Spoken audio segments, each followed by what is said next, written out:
তাহলে আমি তাদের দিব, কিন্তু আমার প্রাপ্তির থলিতে জিরো।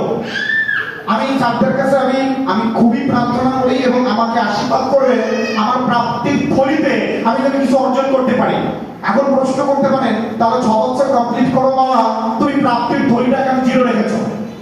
প্রথম প্রশ্ন, এই উত্তরটা হলো আমার আসলে স্যার কোনো জিনিস অর্জন করতে হলে তার টাইমটা দিতে হবে, অ্যাপ্রোপ্রিয়েট টাইম।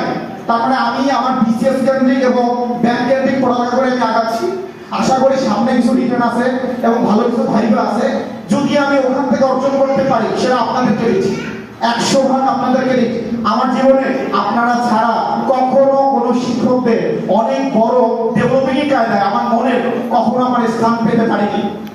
আমি বিষয়টা মনে করব প্রত্যেক স্যারকে, কিন্তু আমি খুবই মানে আনসার্টেন এবং খারাপ লাগে, এটা আমার খারাপ লাগার বিষয় না, কিন্তু আমি বাম পাশে আমাদের হাতের বাম পাশে যে স্যার ম্যাডাম বসে আছে, আমি কিন্তু তাদেরকে অনেকের নামও জানি না, অবশ্যই তাদের পরিচয় পুরো জানবো, কিন্তু আসলে বিশ্বাস করেন যে আমার মনে হয় জীবনের লাইফ আপনি হেইডে এইটা মানে সন্ধ্যালে একটা টাইম আমার যায় জীবনে, এইটা আজকের দিন হেইডে।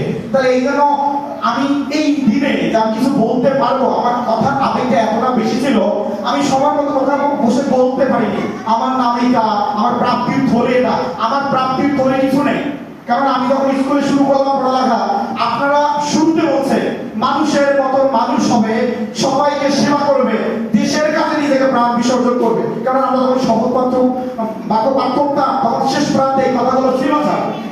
আমি সেই কথাগুলোর প্রাপ্ত মূল্যায়ন করে আমি আমার জীবনে কোনো অর্জন করতে পারি, যেহেতু অর্জন করতে পারিনি আমার জীবন, সুতরাং আমার এখানে পরিচয় শুধুমাত্র আমি ব্যাপারী সাহেব, আর আমি আজীবন ব্যাপারী সাহেব হয়ে থাকতে চাই আপনাদের মাঝে।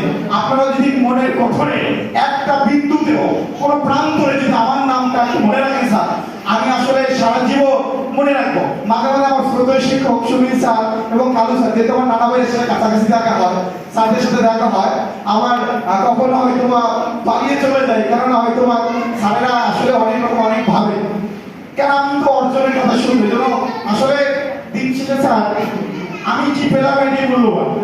কিন্তু আজকে দিন শেষে এই যে প্রায় 14 বছর পরে আপনাদের পেলাম, আপনাদের সাথে আমি দাঁড়িয়ে কথা বলতেছি, এই জন্য খুবই গর্বিত। আর আমার স্যার ছোট একটা প্রতিষ্ঠান আছে উদ্ভাবন একাডেমিক কেয়ার ফাউন্ডার, মানে আমি হলো সিও এবং ফাউন্ডার। তার মানে ওইটা হলো স্যার 4র্থ থেকে দ্বাদশ শ্রেণী পর্যন্ত সকল বিষয় পড়ানো হয় ওখানে। আমি বাদে আরো আমার ওখানে 11 জন শিক্ষক আছে, তারা ওখানে পাঠদান করে, ম্যাক্সিমাম শিক্ষক ঢাকা ইউনিভার্সিটি অধ্যয়নরত। আপনারা আশীর্বাদ করবেন, দোয়া করবেন, আর সবার প্রতি আমার ভীষণ অর্জনে নমস্কার এবং প্রণাম রইল। কিন্তু এই প্রণামটা এই কারণে আমার গর্বের হবে যদি আমি আপনাকে কিছু মানে উপহার দিতে পারি দিন শেষে। তাহলে এই জন্য আমি এতটুকু নিয়ে, আর আমার 2013 সালের এই প্রাণে ফিরে আসলাম মাতৃত্বতে, এটা আমার মায়ের প্রতিষ্ঠান, এটা হলো আমার মায়ের প্রতিষ্ঠান। ম্যাডাম বলেছিল শুরুর দিকে যে শিখরে ফিরে এসে শিখরে পূর্ণ মিলনী, মানে আমরা মিলন হলাম, কিন্তু আমার মিলন বলতে স্বর্গীয়। এই স্বর্গীয় টাইপে আপনাদের নিয়ে আমার জীবনে আরো আমাদের সার্কেল অনেক দূর এগিয়ে যায়। আর আপনারা আশীর্বাদ করবেন আমাদের 13 সাল থেকে এখন পর্যন্ত প্রাপ্তির কথা বড় জায়গায় শূন্য। আমি কিছুক্ষণ আগে আলোচনা করেছিলাম যে আমাদের 2013 অর্থাৎ 14 বছর পরও আমরা যে পরিচয় দেবো, আমি সরকারি অমুক অফিসার পদে আছি, অমুক অফিসার, এটা আমাদের এখন পর্যন্ত একটা অ্যাড হয়নি।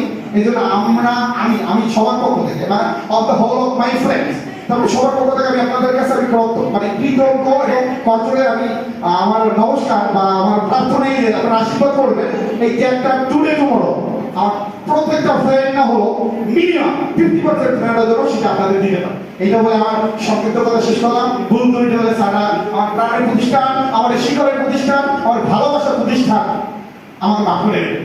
নমস্কার।